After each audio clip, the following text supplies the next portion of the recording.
देखिए, जब हम लॉन्ग टर्म और शॉर्ट टर्म कैपिटल गेन निकालेंगे तो इस बात का भी पूरा ख्याल रखना है कि 36 महीने से पुरानी प्रॉपर्टी अगर हम आज इस फाइनेंशियल ईयर में बेच रहे हैं तो वो लॉन्ग टर्म है, और जहां लॉन्ग टर्म कैपिटल गेन है तो हमको उसका करंट कॉस्ट कैलकुलेट करना पड़ेगा। ध्यान रखना, बिना करंट कॉस्ट कैलकुलेट किए हुए हम उसका प्रॉफिट लॉस बिल्कुल भी नहीं निकालेंगे, ठीक है।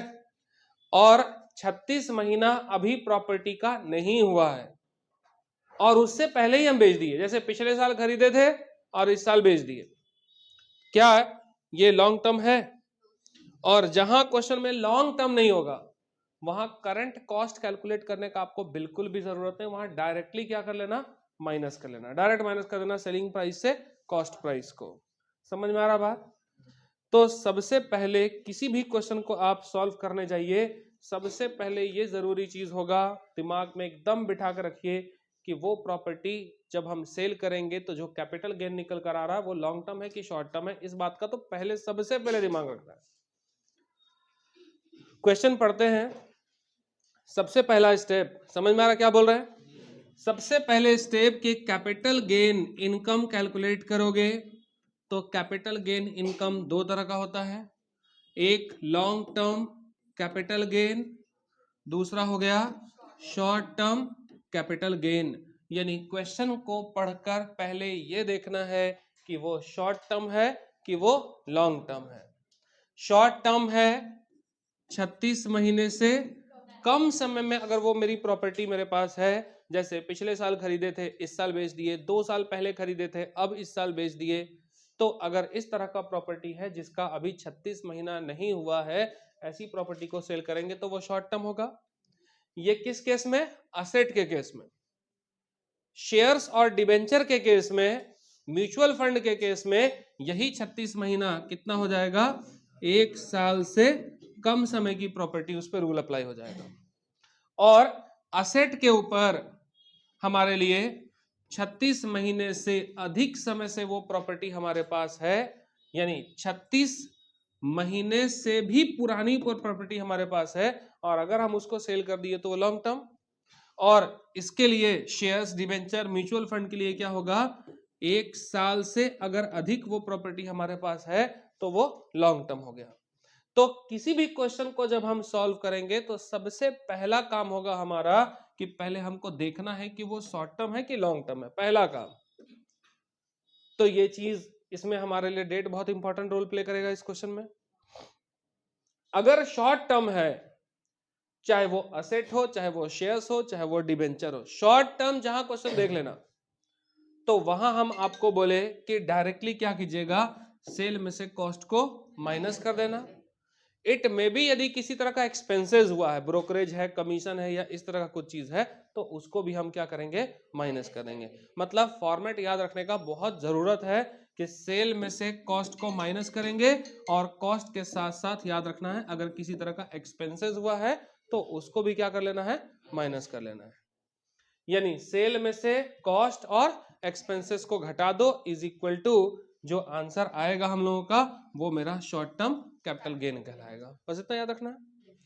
इसमें क्या करना है, लॉन्ग टर्म कैपिटल गेन के लिए सेल में से माइनस करोगे कॉस्ट जरूर, लेकिन कौन सा कॉस्ट, तो इंडेक्स कॉस्ट एक्वाजिशन आप निकालेंगे। यानी इंडेक्स कॉस्ट का मतलब होता है करंट कॉस्ट कैलकुलेट करोगे पहले आप, तब माइनस करोगे। और इसके बाद अगर किसी भी तरह का एक्सपेंसेस है तो उसको माइनस करना है। इंडेक्स कॉस्ट निकलेगा अगर हम परचेज प्राइस है उसका भी इंडेक्स कॉस्ट निकलेगा, और अगर हम प्रॉपर्टी खरीदे थे और खरीदने के बाद हम इमीडिएट क्या किए थे, रिपेयर करवाए थे, तो उसका भी कॉस्ट निकलेगा। हो सकता है कि इमीडिएट एक्सपेंसेस ना किए हो, बिल्डिंग खरीदे थे पुराना 1998 में, और मान लो 2001 में जाके हम रिपेयरिंग करवाए, तब भी उसका इंडेक्स निकालेंगे। बस 98 में कॉस्ट निकाले थे तो 98 का बेस्ड होगा, और अगर हम रिपेयरिंग 2000 में कराएं तो 2000 में उसका बेस निकालेंगे। लेकिन हमको निकालना जरूर है, जहां 3 साल से पुराना हो गया, चाहे वो परचेज हो चाहे वो रिपेयरिंग हो, हमको उसका इंडेक्स कॉस्ट निकालना होगा, इंडेक्स उसका रिपेयरिंग निकालना होगा। हो सकता है कि प्रॉपर्टी खरीदे और इमीडिएट हम क्या किए, उस पर रिपेयरिंग करा लिए, तो इंडेक्स दोनों का निकल सकता है। तो इन चीजों को ध्यान में रख करके क्वेश्चन का हम शुरुआत करेंगे, तभी बना पाओगे क्वेश्चन। इसमें एग्जेम्पशन भी मिलता है, जैसे जैसे क्वेश्चंस आएगा वैसे वैसे हम आपको एग्जेम्पशन समझाने की कोशिश करेंगे।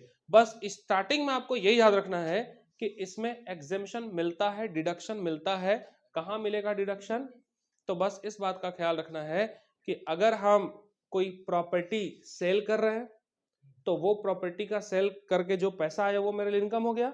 अब उस इनकम को हम ऐसी जगह इन्वेस्ट कर रहे हैं जो मेरे लिए किसी इंडिविजुअल के लिए वो नेसेसिटी होता है, तो ऐसे में हमको एग्जेम्पशन मिल सकता है। जैसे हम पिछले क्लास आपको बताए थे कि देखो, अगर जमीन बेचकर घर खरीद लिए लेकिन वो रेसिडेंटल प्रॉपर्टी होना चाहिए तो वो एग्जेम्प्ट होगा। ज्वेलरी बेचकर घर खरीद लिए एग्जेम्प्ट होगा, लेकिन ज्वेलरी बेच के ज्वेलरी खरीद लिए एग्जेम्पशन नहीं मिलेगा। इसमें जमीन बेच के ज्वेलरी खरीद लिए एग्जेम्पशन नहीं मिलेगा। अब इस ज्वेलरी का इस्तेमाल आप कहां करते हो उससे कोई मतलब नहीं, ठीक है ना। तो हम एग्जेम्पशन के लिए धीरे धीरे करके जब आगे बढ़ेंगे तो सीखेंगे एक ही बार। अब देखो, अगर आप इस क्वेश्चन को देखोगे, सबसे पहला काम लॉन्ग टर्म है कि शॉर्ट टर्म है? सबसे पहला काम, ठीक है, पहले ये चेक कर लेना है। ठीक, एक मिनट, लॉन्ग टर्म है कि शॉर्ट टर्म है? लॉन्ग टर्म है। क्या बोल रहा है कि एन एसीसी ए कोई भी होगा हैड परचेज 500 शेयर्स है। शेयर्स है मतलब इसके ऊपर रूल क्या होगा? एक साल से कम एक साल से ज्यादा वाला रूल हो जाएगा। बोल रहा था total face value of ₹5,000 for ₹8,540 in May 2006. He received 100 bonus share of the value of ₹10 each from the same company in May 2021. जरा सोचिए, बोनस शेयर किसको बोलते हो? वो शेयर्स जो कंपनी के एग्जिस्टिंग शेयर होल्डर्स को दिया गया बिना उससे पेमेंट लिए हुए। मतलब वो शेयर होल्डर जो कंपनी के एग्जिस्टिंग शेयर होल्डर है, पुराने शेयर होल्डर है, ये पहले कंपलसरी है। पुराने शेयर होल्डर को बिना पैसे के अगर कंपनी शेयर अलॉट कर देती है तो ऐसे शेयर को हम बोलते हैं बोनस शेयर। ठीक है, जैसे कंपनी ने ये डिसाइड किया कि 10 शेयर के बदले हम एक बोनस शेयर देंगे। कहने का मतलब हुआ कि इस कंपनी में जिसने 10 शेयर खरीदा होगा उसे एक शेयर क्या होगा, इस साल फ्री ऑफ कॉस्ट मिल जाएगा, एक्स्ट्रा शेयर। मतलब 10 शेयर के बदले में 10 शेयर की कीमत में तुमको क्या होगा, 11 शेयर मिलना शुरू होगा। क्या जो बोनस शेयर मिला, बोनस शेयर की वजह से आपका कोई कॉस्ट इंक्रीज हुआ? क्या कोई कॉस्ट इंक्रीज हुआ बोनस शेयर से? बोनस शेयर में हमारा कॉस्ट कभी भी इंक्रीज नहीं होता, इस बात को ख्याल रखिएगा। बोनस शेयर ये वो शेयर है, हम बार बार कह रहे हैं आपसे, बोनस शेयर ये वो शेयर्स होता है जो एग्जिस्टिंग पुराने शेयर होल्डर्स को बिना पैसे के कंपनी इशू करती है, उसको हम बोनस शेयर्स बोलते हैं।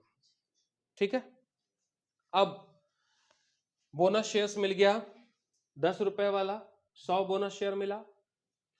कह रहा ही सोल्ड, है ना, ओरिजिनल 500 शेयर ऑन 1/6/2021 फॉर ₹60,000। सबसे पहले आप कॉस्ट निकाल लो कि कॉस्ट ऑफ शेयर कैपिटल, इसके पास स्टार्टिंग में कितना शेयर्स था? 500 शेयर्स, जिसका टोटल वैल्यू कितना हो गया? 5,000। तो आप लिखेंगे यहां पे 500 शेयर्स कितने रुपए का था? 5,000 का था। तो एक शेयर का कीमत जरूर रहा होगा कितना? कितना रहा होगा? ठीक है, 10 ईच करके रहा होगा। उसके बाद cost of bonus share, bonus share देखिए बोला ही रिसीव 100 बोनस शेयर और वैल्यू उसका कितना था? 10। तो 100 शेयर्स था एट द रेट रुपीस कितना? 10 ईच करके। तो 100 शेयर का 10 रुपया अगर होता तो उसका कीमत कितना आता? 1,000 आता। लेकिन क्या इतने का उसका वैल्यू था? क्या आपने इसके लिए कीमत चुकाया? इसका मतलब जब आप पैसा खर्च कर ही नहीं रहे हो तो आपके लिए उसका कॉस्ट भी तो नहीं हो सकता। तो 100 बोनस शेयर मिला, एक का दाम 10, मतलब 1000 रुपए का शेयर वो जरूर था, लेकिन आपके लिए उसका कोई भी कॉस्ट नहीं है, वो कॉस्ट नहीं कहला सकता वो। इसका मतलब कि कॉस्ट आपका कितना लगा, यानी आप ये कह सकते हो कि 500 और एक 600 बोनस शेयर, 600 शेयर मेरे पास है और 600 शेयर का कॉस्ट मेरे लिए कितना है, 5000 ही मेरे लिए है, ना कि बढ़ गया मेरे लिए कीमत। अब आपको बोल रहा है कि सेल कर दिए हम, लेकिन कौन से वाले शेयर को, ओरिजिनल शेयर जो हमने 500 खरीदा था, हम सिर्फ उसी को शेयर किए, सेल किए कितने में, 60,000 में। ठीक है, तो आप सोचिए 1/6/2021 को बेच रहे हैं, खरीदे कब थे, है ना, परचेज किए थे फेस वैल्यू 5000 में मई 2006 में, 2006 है और यहाँ कितना है 2021 है, यहाँ हमको कितने साल का चाहिए, एक साल का ही, एक साल के लिए लॉन्ग टर्म, एक साल से कम के लिए क्या हो गया ये शॉर्ट टर्म, हम तो एक साल से बहुत ज्यादा हो गया, मतलब लॉन्ग टर्म है। तो लॉन्ग टर्म कैपिटल गेन जब निकालोगे तो हम ऊपर लिखेंगे calculation of long term capital gain, और जो भी इसका एसीसी होगा उसका नाम लिख दीजिएगा, फाइनेंशियल ईयर, असेसमेंट ईयर, जो लिखना होगा सब लिखिएगा। अब सबसे पहले हम क्या बोले थे कि सेलिंग प्राइस लिखते हैं, तो हम यहां लिखेंगे सेलिंग प्राइस ऑफ कितना शेयर, 500 शेयर्स। क्या इस बोनस शेयर को आपने इशू किया तो कोई मतलब नहीं हमको उससे, तो कितने में बेच दिए देखिए तो 60,000 में, तो यहां हो गया हम लोगों का 60,000। देखो 2-3 क्वेश्चन में तुमको खाली थोड़ा मेहनत करना पड़ेगा, 2-3 क्वेश्चन में जहां तुमको आइडिया हो गया कैसे बनाना, बस प्रॉब्लम सॉल्व। इस शेयर को बेचने में क्या किसी तरह का कोई एक्सपेंसेस हुआ, हम सिर्फ यहां निकालेंगे index cost, index cost acquisition. Index cost निकालने के लिए हम लोग, इंडेक्स कॉस्ट एक्विजिशन निकालने के लिए हम लोग क्या करते थे, कॉस्ट ऑफ शेयर्स इनटू करते थे किससे, current year index divided by क्या होता था, बेस ईयर इंडेक्स, ये ना फॉर्मूला यूज करते थे। देखिए सबसे पहले लिखेंगे cost of share, cost of share कौन सा वाला, 8,540, 8,540 में खरीदे, इनटू कॉस्ट ऑफ शेयर हो गया, इनटू कौन सा index, current year index divided by base year index. Current year, अभी करंट ईयर कौन सा चल रहा है, अभी तो चल रहा था 22-23, लेकिन फिलहाल अभी 22-23 का तो बुक आया नहीं, तो 21-22 ही लेके चलेंगे अभी हम। तो देखिए करंट ईयर का इंडेक्स, मतलब देखो 21-22 का दिया हुआ इंडेक्स, और खरीदे कब थे हम 6 में मई में, मतलब 6-7, तो इसका मतलब कि इसका भी इंडेक्स कितना दिया हुआ है, यानी ये हो गया तुम्हारा बेस ईयर इंडेक्स, और ये वाला कौन सा हो गया, हर क्वेश्चन में ध्यान रखिएगा कि बेस ईयर और करंट ईयर इंडेक्स तुमको दिया जाएगा, कोई मेहनत तुमको नहीं करना। हाँ, किसी क्वेश्चन में क्या हो सकता है कि यहाँ तुमको बेस ईयर और करंट ईयर दो ही को दे दिया, किसी किसी क्वेश्चन में क्या होगा ना कि 5-6 ठो इंडेक्स दे दिया जाएगा, तुमको खुद ही पकड़ना है उसमें करंट ईयर कौन सा है, बेस ईयर कौन सा वाला है, ठीक है ना। तो यहाँ करंट ईयर बेस ईयर दे दिया, तो क्या कीजिएगा, देखिए फॉर्मूला क्या होता है, कॉस्ट ऑफ एसेट इनटू कौन सा वाला, करंट ईयर इंडेक्स, मतलब 317, divided by base year index मतलब 122। तुमको क्या करना होगा, पहले मल्टीप्लाई और डिवाइड करना पड़ेगा, कितना आता देखिए 22,190, माइनस कर देना,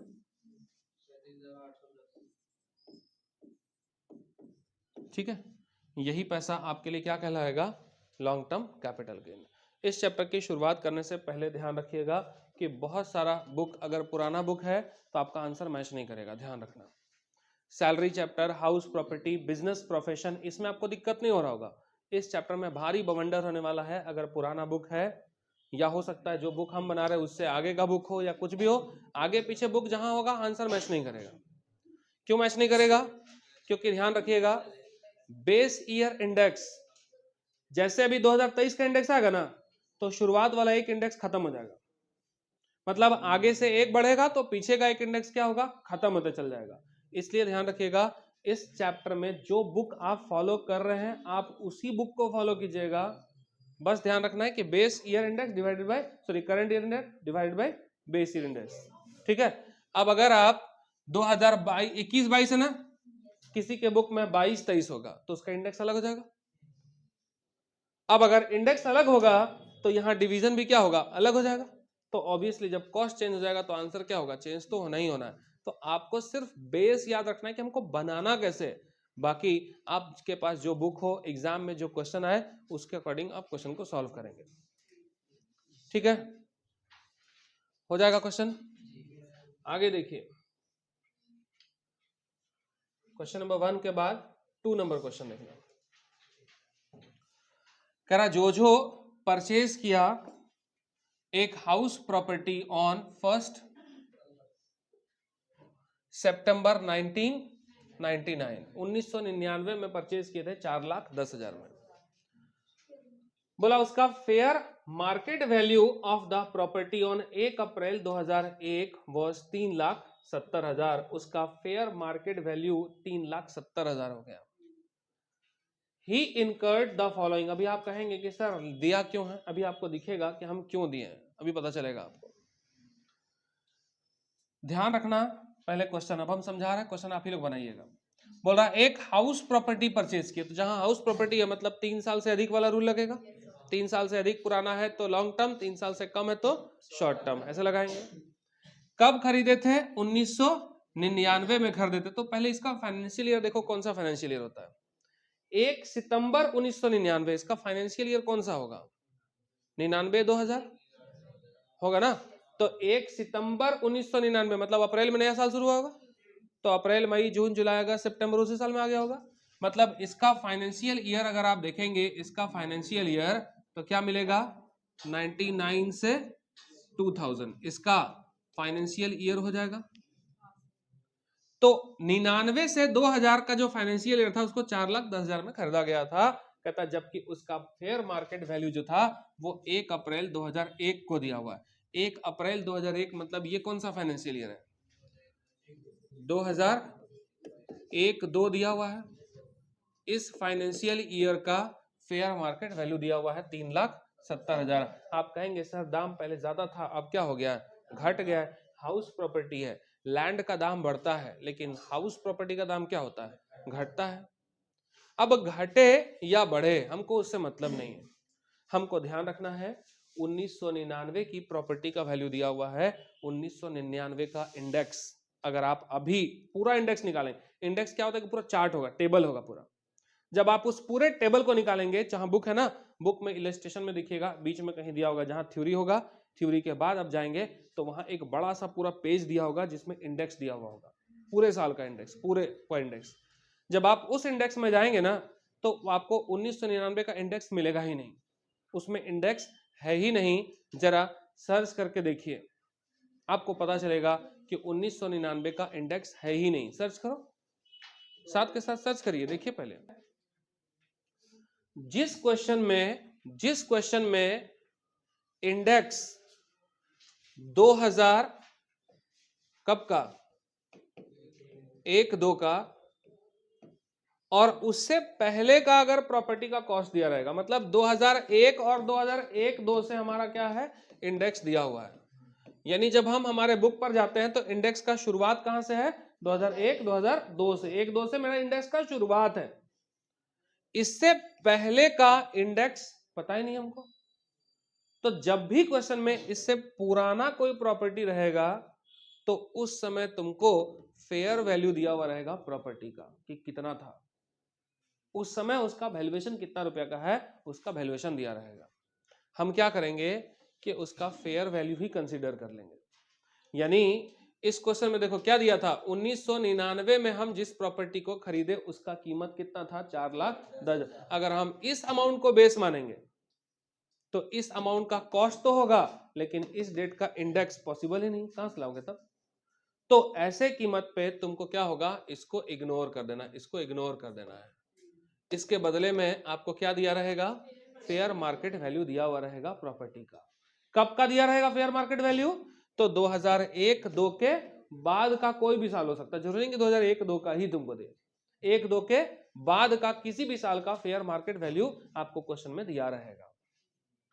हो सकता है कि फेयर मार्केट वैल्यू 20-21 का दे दे, 21-22 का दे दे तुमको, तो तुमको इंडेक्स निकालने का कोई जरूरत ही नहीं था, क्योंकि फेयर मार्केट वैल्यू कब का दिया है, 21-22 का दिया है, 21-22 में ही बेच रहे हैं तो डायरेक्ट माइनस कर देना, फिर इंडेक्स निकालने का कोई जरूरत नहीं है, क्योंकि फेयर मार्केट वैल्यू ही दिया हुआ है करंट ईयर का, तो कोई जरूरत नहीं है। लेकिन जहां फेयर मार्केट वैल्यू पुराना दिया हुआ तुमको इंडेक्स निकालना पड़ेगा। यानी हम सीधे सीधे यही बोल रहे हैं कि यदि fair market value current year का दे दिया डायरेक्ट, मतलब ये समझ लेना कि कॉस्ट दिया हुआ है, डायरेक्ट करंट ईयर का कॉस्ट दिया हुआ है, डायरेक्ट माइनस कर देना। लेकिन अगर फेयर मार्केट वैल्यू दिया हुआ है और वो पहले का है तो पहले हमको उसका कॉस्ट निकाल लेना पड़ेगा। अब यहां पे देख लीजिए आगे, कह रहा ही इनकर्ड द फॉलोइंग एक्सपेंसेस, यानी 1 अप्रैल के बाद कुछ पैसा खर्च किया गया था। पहला बोला construction of a room on the ground floor during the year 2000-2001 में 10,000 रुपए है, क्वेश्चन मिसप्रिंट है, खर्चा कितने का हुआ, 10,000 रुपए का ग्राउंड रेंट, ग्राउंड पे एक रूम बनाए थे उस पे कंस्ट्रक्शन में पैसा खर्च हुआ था, तो इसको भी हमको कॉस्ट के अंदर लेके चलना पड़ेगा। फिर बोल रहा है रेनवल्स और रिकंस्ट्रक्शन किया गया था 2013-14 में, इसका कुछ एक्सपेंसेस है, इस पे मेरा 4,40,000 रुपया रिपेयर एंड रेनवल पर पैसा खर्च हुआ था। 2013-14 का बात बोल रहा है। The property was transferred on 31 मार्च 2022 को ट्रांसफर किए थे कितने में, 45। ट्रांसफर का मतलब क्या होता है, प्रॉपर्टी ट्रांसफर किए किसी और के नाम पे, ट्रांसफर मतलब कौन सी होता है, सेल होता है, सेल किया हम लोग, तो यहाँ वर्ड लिखा है ट्रांसफर, तो प्रॉपर्टी ट्रांसफर का मतलब क्या हो गया, सेल, यानी सेल हुआ है 31 मार्च 2022 को, मतलब 21-22 में हम सेल कर दिए 45 लाख रुपए में। Compute the capital gain, cost of inflation index दिया हुआ है तुम्हारा, इस तरह से तुम्हारा इन्फ्लेशन इंडेक्स दिया हुआ है। इंडेक्स में देखेंगे 13-14 और 21-22 दिया, 13-14 का मतलब ही कौन सा हो गया, प्रीवियस ईयर दिया हुआ है, और ये वाला कौन सा दिया हुआ है, करंट। देखो करंट ईयर ना 2-4 क्वेश्चन बनाओगे तुमको याद हो जाएगा, क्योंकि करंट ईयर तो कभी चेंज ही नहीं होगा। तुमको ना 2-3 क्वेश्चन बनाओ ना, करंट ईयर याद हो जाएगा। करंट ईयर का इंडेक्स कितना होता है, 317, रट्टा मार लेना। क्यों, क्योंकि हम करंट फाइनेंशियल ईयर पढ़ेंगे, तो करंट फाइनेंशियल ईयर में 317 ही होना है, बस चेंज क्या होगा, प्रॉपर्टी खरीदने का डेट अलग अलग हो सकता है, तो तुमको सिर्फ क्या देखना होगा, ये प्रीवियस ईयर का कौन सा डेट था, बेस ईयर कौन सा, वो तुमको खाली याद रखना पड़ेगा। अब इस क्वेश्चन को जब आप सॉल्व करेंगे तो इस क्वेश्चन का शुरुआत कहां से करोगे, सबसे पहले लिखिएगा सेल, है ना, यानी सबसे पहले अगर हम इस क्वेश्चन की शुरुआत करेंगे तो सेल कंसीडरेशन,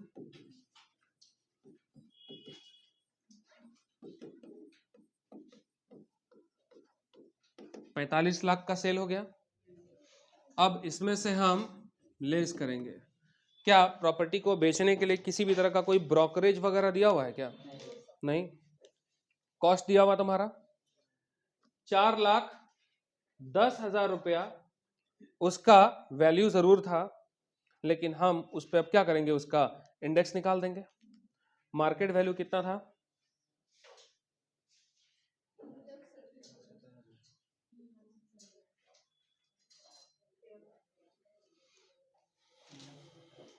एक मिनट रुकना, देखोगे तो 4,10,000 रुपया वैल्यूएशन कब का दिया था, 1999 का वैल्यू दिया हुआ है, 1999 का इंडेक्स तो होता नहीं है, तो हमको लगा कि चलो फेयर मार्केट वैल्यू दिया रहेगा, उसके सहारे हम इंडेक्स निकाल लेंगे। जब हम फेयर मार्केट वैल्यू लेने गए तो पता चला कि चलो 3,70,000 है, कब का दिया हुआ है, 2001 का, इसका मतलब कि 2001-2 का इंडेक्स ले लेंगे, उससे काम मेरा हो जाएगा, यानी 2001 और 2002 इसका क्या हो गया, बेस ईयर इंडेक्स हो जाएगा, तो कॉस्ट हो जाता 3,70,000 इनटू करंट ईयर इंडेक्स और divided by base year index, तो इसे हम कॉस्ट निकाल सकते थे। लेकिन हम देखने गए कि इसका वैल्यू बढ़ा हुआ है, इसका वैल्यू क्या हो गया, घटा हुआ है, तो सबसे पहला चीज तो हमको यहां थोड़ा सा तकलीफ लगा कि वैल्यूएशन घट कैसे जाएगा, बढ़ना चाहिए था। तो पहला चीज कि दोनों में से जिसका वैल्यू ज्यादा होगा हमको कंसीडर वही करना था। थोड़ा आगे गए तो पता चला कि एक कंस्ट्रक्शन हुआ था रूम का, ग्राउंड फ्लोर पर एक रूम हम बनवाए थे, तो जिस पर खर्च मेरा कितने रुपए का हुआ, 10,000 का खर्च हुआ। तो ये 10,000 खर्च कब हुआ था, 2001 में हुआ था। तो 2001 में तो इंडेक्स ही नहीं था। तो हम सोचे जैसे यहां पे इसका फेयर मार्केट वैल्यू दिया हुआ था, तो वैसे ही ठीक जैसे इसका फेयर मार्केट वैल्यू दिया हुआ था, 1999 का इंडेक्स नहीं हो सकता तो इसका फेयर मार्केट दे दिया। तो उसी तरह से जब इसका इंडेक्स नहीं हो सकता है तो इसका भी क्या होना चाहिए था, फेयर मार्केट वैल्यू होना चाहिए। लेकिन इसका फेयर मार्केट वैल्यू दिया ही नहीं है। अगर हम इसको इग्नोर कर देंगे तो मेरा तो कॉस्ट ही गलत निकल जाएगा, फिर तब तो प्रॉफिट ही नहीं निकल सकता। तो हमको क्या करना पड़ेगा कि जो 4,10,000 रुपया है हमको इसी को बेस मानना पड़ेगा, ये मानते हुए कि इस पैसे को अगर हम ले लेंगे तो ये प्राइस मेरा छूट जाएगा। तो हमको क्या करना पड़ेगा, ये एज्यूम करना होगा कि ये जो 10,000 रुपया है वो ऑलरेडी इसके अंदर क्या होगा, इंक्लूड होगा जरूर। तो अब हम क्या किए कि दोनों में से जो ज्यादा होगा हम उसको क्या कर लिए, कंसीडर कर लिए, तो 4,10,000 मान लिया। तो जब हम कॉस्ट निकालेंगे तो 4,10,000 इंटू क्या हो गया मेरा करंट ईयर इंडेक्स 317, और बेस ईयर इंडेक्स में हम 220 नहीं लिखेंगे, बेस ईयर इंडेक्स में क्या लिखेंगे, 100 लिखेंगे। क्यों 100 हो गया, क्योंकि इंडेक्स का स्टार्टिंग कहां से हुआ होगा, कभी भी इंडेक्स देखिएगा, कभी भी इंडेक्स देखिएगा 2023-24 का इंडेक्स आएगा ना तो सामने से एक हट जाएगा, लेकिन जो पहला इंडेक्स होगा उसका वैल्यूएशन जरा देखो कितना रुपया दे रहा है। तो जो पहला इंडेक्स होगा उसका वैल्यूएशन क्या होगा, 100 ही रहेगा। क्यों, क्योंकि हम एज्यूम कर रहे हैं, तो जो मेरा लेटेस्ट है पहला मेरा इंडेक्स हम क्या करेंगे, उसी को मान लेंगे। तो इसलिए यहाँ पे हम पहला इंडेक्स कितना मान लिए, 100 एज्यूम कर लिए। तो हम ये मेरा कॉस्ट निकल गया, कितना है, 12,99,700, ये कॉस्ट निकल गया। लेकिन कहता है बाद में हम कुछ रिपेयर रिकंस्ट्रक्शन किए थे 2013-14 में, तो इसका कंस्ट्रक्शन कितना था, 4,40,000, 4,40,000 रुपया हम इसके रिकंस्ट्रक्शन पे फिर से खर्चा किए थे।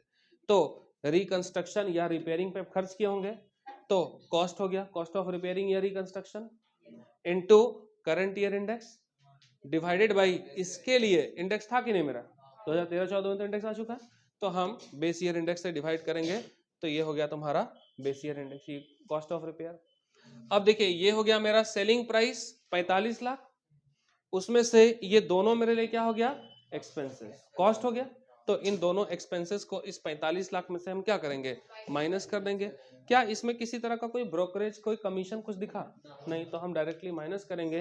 तो sale minus cost is equal to क्या होगा, प्रॉफिट निकल गया, या लॉन्ग टर्म कैपिटल गेन निकल गया। इसको प्रॉफिट मत बोलिएगा, इसको डायरेक्ट लिखिए लॉन्ग टर्म कैपिटल गेन, लिख करके इसका आंसर मेंशन कीजिएगा। ठीक है, आगे देखते हैं। क्वेश्चन नंबर 2 के अंदर जितना भी नोट है लिख लीजिएगा, नहीं तो एग्जाम में आएगा इस तरह क्वेश्चन तो कंफ्यूजन हो जाएगा बेमतलब का। देखो इसमें क्या बोला, एक्स एक इंडिविजुअल है, परचेज किया shares in Indian companies as an investment on 10 June 2020 को। 10 जून 2020 को इन्वेस्टमेंट के रूप में कुछ कंपनी का शेयर्स खरीदा था 1,20,000 में, तो 1,20,000 ये तुम्हारा हो गया कॉस्ट प्राइस। 1 जून 2021 को कितना दिन हो रहा देखो तो, एक साल या उससे ज्यादा हुआ या कम, कम है कि ज्यादा है, कम है, शॉर्ट टर्म की लॉन्ग टर्म, ठीक है। तो 1 जून 2021 को ही started a business as a dealer in shares and transfer the entire holding to the business, और पूरा का पूरा अपने ही बिजनेस में उसको ट्रांसफर कर लिया। The market value of the share as on that date 1,60,000। These share were sold by X for rupees 2 lakh, बोल रहा है साफ साफ उसको 2 लाख रुपया में क्या कर दिया गया, बेच दिया गया। तो सेलिंग प्राइस तुम्हारा कितना हो गया, 2 लाख, और कॉस्ट प्राइस तुम्हारा कितना हो गया, 1,60,000। तो प्रॉफिट, बिजनेस से रिलेटेड प्रॉफिट कितना हो गया, देखो यहां पे ना तुमको दो क्वेश्चन दो तरह से निकालना पड़ेगा। एक क्या बोला कि हम पहले किसी कंपनी में शेयर्स खरीदे, और शेयर्स खरीदने के बाद हम थे इन्वेस्टर उस टाइम में, तो एज एन इन्वेस्टर जो पैसा हम इन्वेस्ट कर रहे थे उसको सेल कर रहे थे, वो मेरे लिए long term, short term, capital gain chapter में आता। लेकिन अचानक से पता चला कि अब हम उसी चीज का बिजनेस कर लिए, मतलब शेयर ब्रोकिंग कंपनी करा ली, ब्रोकर बन गए शेयर के। अब मेरा काम ही अगर हो गया शेयर ब्रोकिंग करना, तो वो कैपिटल गेन में जाएगा कि पीजीबीपी में जाएगा? तुम ही सोचो। अगर हम जमीन खरीदते और कुछ साल बाद उसको बेच देते तो कौन सा चैप्टर में जाता? सोचिए, कैपिटल गेन में। लेकिन जमीन खरीदना और बेचना ही अगर मेरा काम हो जाए तो ये किस में जाएगा? पीजीबीपी इनकम में चला जाएगा। तो ध्यान रखना, शेयर को बेच दिए कितने में? 2 लाख में, और उसका फेयर मार्केट वैल्यू कितना था? 1,60,000। तो 2 लाख में बेच दिए, 1,60,000 का उसका मार्केट वैल्यू था, मतलब 40,000 रुपया जो प्रॉफिट हुआ, ये प्रॉफिट कौन सा प्रॉफिट हो गया? तो ये पीजीबीपी इनकम होगा। क्योंकि उस समय जब हम बेच रहे थे उस समय मेरा मेन बिजनेस ही क्या था?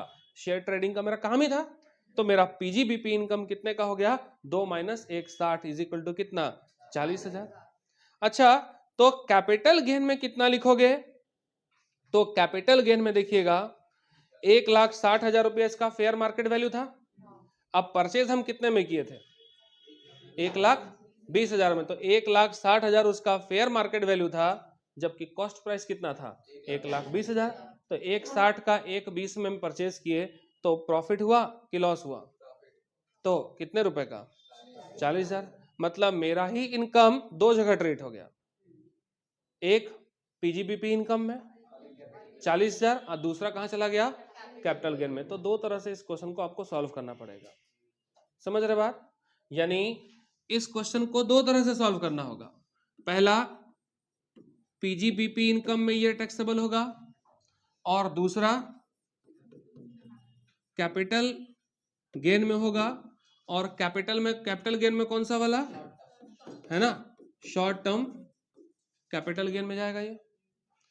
तो पीजीबीपी में कैसे लिखोगे और शॉर्ट टर्म कैपिटल गेन में कितना लिखोगे? पीजीबीपी में जब आप बेच रहे थे, जब आप शेयर्स को बेच रहे थे, उस समय आप इन्वेस्टर थे कि ब्रोकिंग कंपनी थे? शेयर ट्रेडिंग कंपनी बना चुके थे आप। तो जब आप सेल कर रहे थे उस समय बेचे, तो आप क्या बोल के बेचे होंगे? पीजीबीपी इनकम की तरह ट्रेड किए होंगे। तो सेलिंग प्राइस कितना था?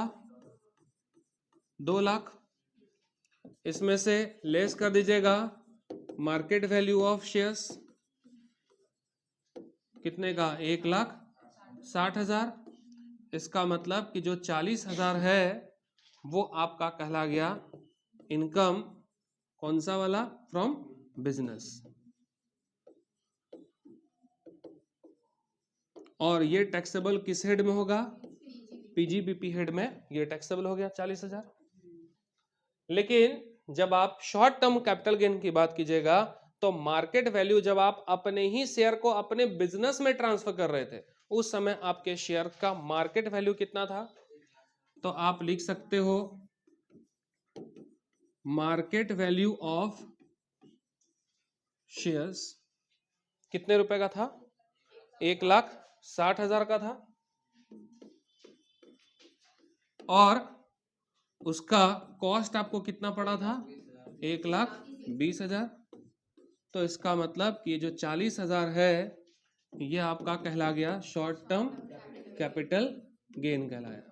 यानी टोटल टैक्सेबल इनकम आपका कितना हुआ? तो आप ये भी हेड, ये भी हेड, तो इनकम तो आप ही का ना है, तो दोनों को क्या करोगे? ऐड कर लोगे। जो इनकम आएगा वो आपका इनकम होगा, टोटल टैक्सेबल इनकम। ठीक है।